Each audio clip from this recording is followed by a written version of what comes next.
Hello, bonjour. Aujourd'hui, on va parler de Meghan Markle et on va parler d'un personnage qui, en fait, la harcèle depuis longtemps. J'utilise le mot harceler parce que ça correspond bien à ce que je vois à la télé par rapport à ce personnage-là. Cet homme s'appelle Piers Morgan et il est l'un des présentateurs phares d'une chaîne de télé anglaise. Donc ce monsieur n'arrête pas de crier sur tous les toits que Meghan Markle est une opportuniste, que Meghan Markle l'a utilisée, que Meghan Markle utilise les gens et les jette.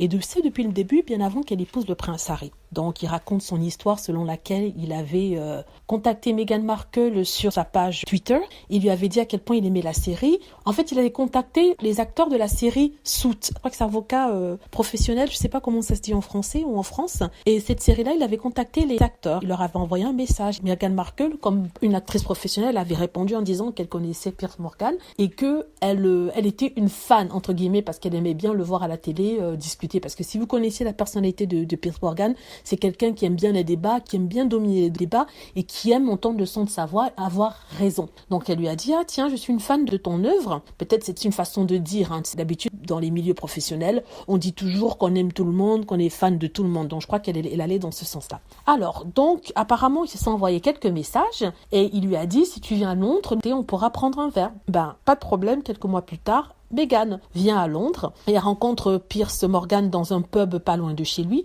Ils discutent, apparemment la conversation va bien parce qu'en même temps Meghan elle était toute seule à Londres donc elle essaie de se faire ses contacts comme toute personne, c'est ce qu'on appelle networking aux États-Unis, comme toute personne aurait pu le faire dans un cadre précis bien professionnel. Alors, après cette rencontre-là, Meghan Markle part. Apparemment, ce serait le soir même où elle rencontre le prince Harry. Et pendant quelques jours, elle va échanger quelques messages avec Piers Morgan, mais des messages bien polis. Je suis sûre que c'est du genre, oui, c'était bien notre petit dîner ce soir, ou notre petite rencontre ce soir, on devrait remettre ça plus tard. D'habitude, on fait ça à des personnes qu'on rencontre, qu'on a la possibilité de rencontrer plus tard pour le business ou alors pour des motifs de travail. Et après ça, plus rien.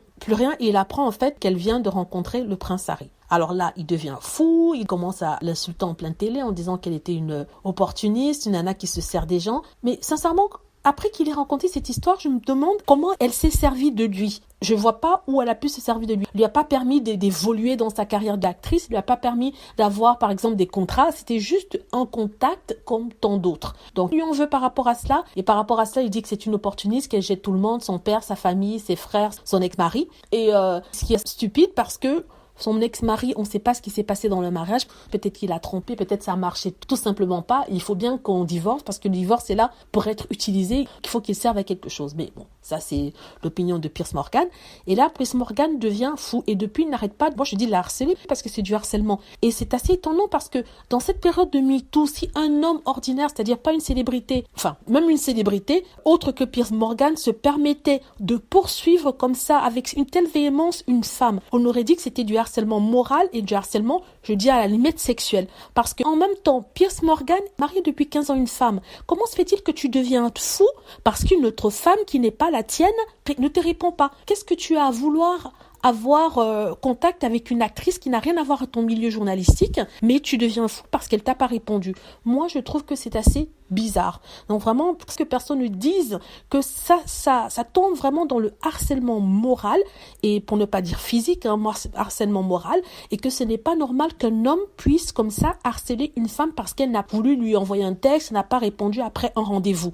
Mais imaginez-vous, vous allez revoir on va dire un ami, on va même dire un prétendant, on va dire. Vous allez voir un prétendant et vous prenez un café, vous rentrez chez vous, vous vous emailez quelques jours et après ça, vous arrêtez d'emailer. Et lui devient complètement fou, il commence à vous harceler en pleine télé, à vous insulter, à vous traiter de tous les noms. Est-ce que ce serait acceptable ça? Mais personne ne questionne cette position-là, personne ne questionne son comportement parce que soi-disant, il est la star de la télé anglaise. Parce qu'aussi, Meghan, bien sûr, les Anglais ne l'aiment pas trop. Si un homme se permet de calomnier une femme parce qu'elle a refusé de lui écrire après un rendez-vous, si ça avait été une personne normale, la personne aurait pu porter plainte et ce serait allé devant les tribunaux. Malheureusement, Meghan, comme elle fait partie de la famille royale, elle ne peut pas répondre parce que sinon, tout le monde va lui tomber dessus en disant « Tu fais partie de la famille royale, tu dois tenir une certaine conduite, tu n'as pas le droit de répondre quand ce genre de choses arrive. » Sachant que Piers Morgan, si vous le connaissez bien, il a été l'un des directeurs d'un tabloïd anglais à l'époque de Diana. Et c'était lui qui avait piégé les téléphones d'une partie de on va dire, selon certaines personnes, certaines sources, piéger les téléphones de la famille royale afin d'avoir des informations. C'est un scandale qui a eu lieu vers la fin des années 90 d'ailleurs, et ça a vraiment été un très très grand scandale. Hein.